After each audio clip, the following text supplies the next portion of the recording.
আজ তোমাদের দেখাবো মটন রান্না। খাসির মাংস, চর্বিটা দেখো। তো এটা আমি বেছে ধুয়ে নেব।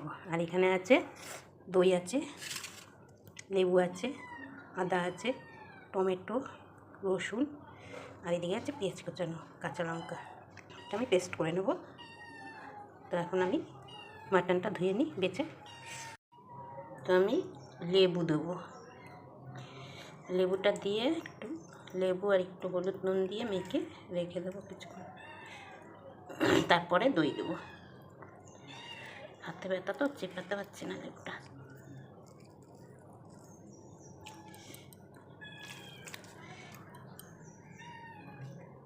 একটু হলুদ নিয়ে নিলাম,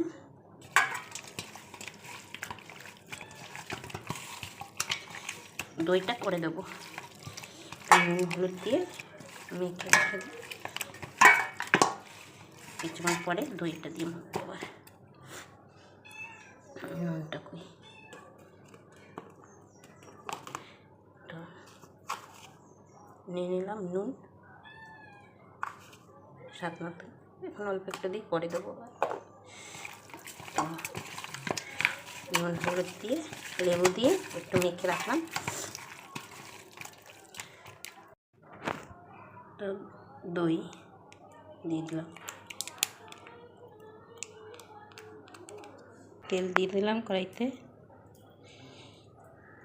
তেল গরম হয়ে গেছে, এবার আমি আলুটা ছেড়ে দিই।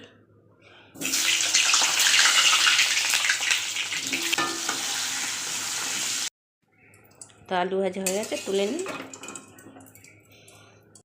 ও এখানে কী কী নিয়ে নিলাম: সাদা জিরে, গোটা গরম মশলা, তেজপাতা আর শুকনো লঙ্কা। তো এবার দিয়ে দিই, পেঁয়াজ দিয়ে দেবো। দিয়ে দিলাম।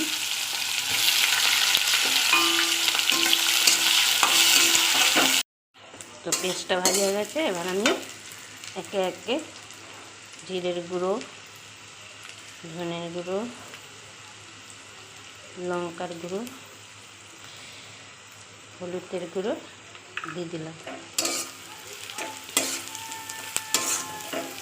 আর একটু নুন দিয়ে দেবো। পেস্ট করে রেখেছিলাম এটা দিয়ে দেবো। কাঁচা লঙ্কা, আদা আর রসুন পেঁয়াজ। আমার মশলা কষানো হয়ে গেছে, এবার আমি দিয়ে দেবো ওই যে ম্যারিনেট করা ইয়েটা,